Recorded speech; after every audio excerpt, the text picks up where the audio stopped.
GPM for fashion aspirant channel के माध्यम से मैं doctor Bindu Chaturvedi BA BCom BSc part second GPM के paper first pattern making and dress designing का unit second preparing fabric for cutting pre shrinking straightening pinning marking and cutting के बारे में समझेंगे। प्रिपेयरिंग फैब्रिक फॉर कटिंग यानी कि कटाई के निमित्त वस्त्र को तैयार करना। नाप लेते ही वस्त्र काटने की इच्छा जागृत होना स्वाभाविक है। कई गृहिणियाँ बाजार से कपड़ा लाते ही उसे काटकर सिलने बैठ जाती हैं।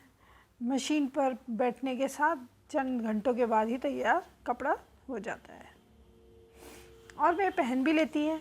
कभी कभी तो फिटिंग सही आती है और कभी परिधान ऐसा बिगड़ता है कि उसकी वो देखने की इच्छा भी नहीं होती। फिर महीनों वह उसी दशा में पड़ा रहता है। ना तो उसकी सिलाई खोली जाती है और ना उसको की भूल को सुधारा जाता है। ऐसा इसलिए होता है क्योंकि सिलाई के क्रम में नाप लेने के बाद और वस्त्र कटाई से पहले जो चरण आते हैं उनका निर्वाह गृहिणियाँ नहीं करती। गृहिणियाँ या तो उन चरणों का अनभिज्ञ रहती है या फिर उनकी अपेक्षा करती है। यह बात सदैव ध्यान में रखनी चाहिए कि सिलाई क्रिया के अंतर्गत अनुभव, विचार और समय का महत्व होता है। अनुभव के आधार पर पर्याप्त समय देते हुए विचार करके ही वस्त्र की कटाई में हाथ लगाना चाहिए।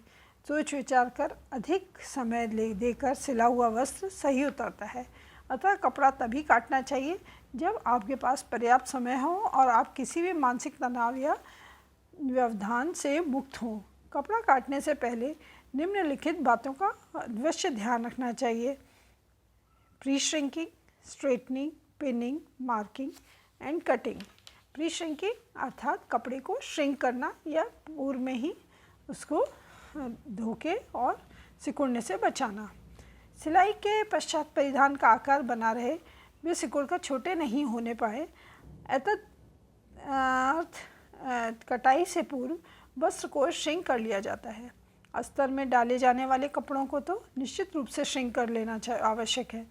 सूती तथा लिनन को श्रिंक करना प्राय सूती तथा लिनन वस्त्रों की बनाई के बाद मिलों में ही श्रिंक कर लिया जाता है और उन पर सैनिटाइज्ड या फिर श्रिंक प्रूफ की छाप लगा दी जाती है।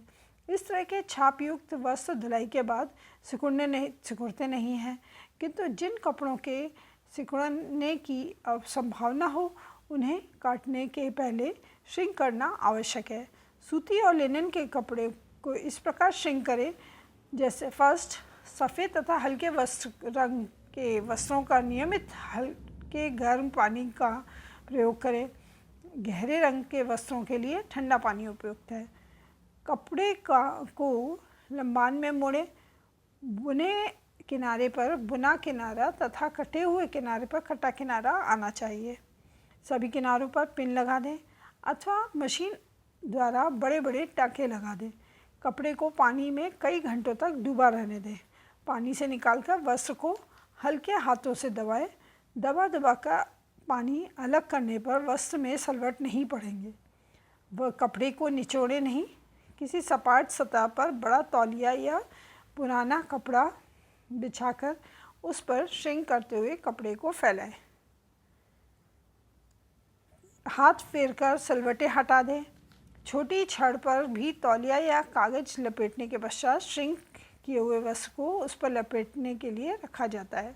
पूर्णतः सूखने से पहले नम अवस्था में ही इस्त्री कर लें।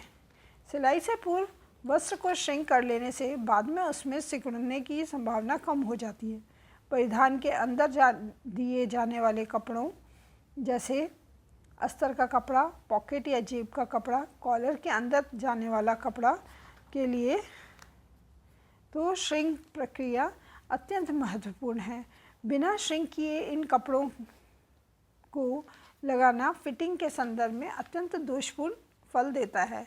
भविष्य में तैयार परिधान को धोने के बाद जब ये सिकुड़ जाते हैं तो पूरे परिधान की शोभा नष्ट हो जाती है। तदुपरांत पिनिंग, मार्किंग व कटिंग की जाती है। अब हम इसके बारे में समझेंगे कपड़े को सीधी और आड़ी दिशाएं पहचानना। सबसे पहले कपड़े को पहचानना कि वस्त्र का निर्माण ताना और बाना के द्वारा होता है। ताने के धागे लंबवत होते हैं और बाने के धागे चौड़ाई में चलते हैं। बाना को भरनी भी कहते हैं। वस्त्र कटाई के संदर्भ में ताने की दिशा को सीधा रुख और बाने की दिशा को कपड़े का आड़ा रुख कहते हैं। ताना और बाना द्वारा वस्त्र का आयताकार स्वरूप प्राप्त होता है। कपड़े को सीधा रुख अर्थात ताने की दिशा गले से पैरों की ओर रहनी चाहिए, तभी परिधान अपनी स्वाभाविक स्थिति में लटकता या ड्रेप उसका आएगा। वस्त्र विन्यास के निमित्त कपड़े का सीधा लटकना एक आवश्यक शर्त है। कपड़े को सीधा करना। वस्त्र विक्रेता कपड़े काटते समय प्राय ध्यान नहीं देता और कपड़ा तिरछा कट जाता है।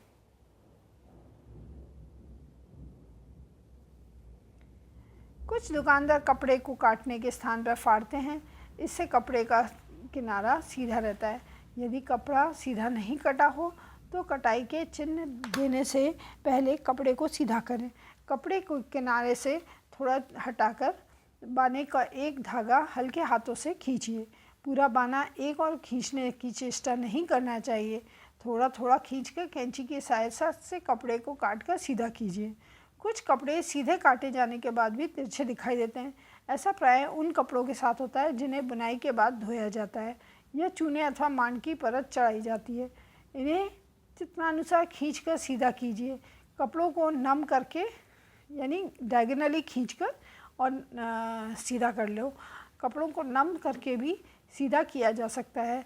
इसके निमित्त भाप वाली इस्त्री का प्रयोग करें। रेशमी कपड़ों को सीधा करने के लिए नमी का व्यवहार ना करें, इसके लिए गर्म इस्त्री का प्रयोग ही पर्याप्त होता है। रेशमी कपड़ों को खींचकर इस्त्री करने से वे सीधे हो जाते हैं। जिन कपड़ों को श्रिंक करना हो उन्हें श्रिंक करते समय सीधा किया जा सकता है। कपड़े के सीधेपन का परीक्षण। कटाई से पूर्व वस्त्र को सिलाई का परीक्षण आवश्यक है। परीक्षण के निमित्त कटिंग टेबल के किनारे या एल स्क्वायर की सहायता कीजिए।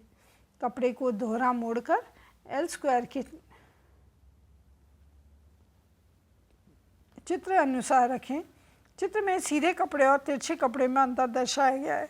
आपने जो कपड़ा परीक्षण हेतु लिया है उसकी स्थिति का अध्ययन करें। जब आप कपड़े के सीधेपन के प्रति पूरी तरह से आश्वस्त हो जाएं, तभी कटाई की ओर अग्रसर हो। आशा है आपको समझ में आ गया होगा। धन्यवाद।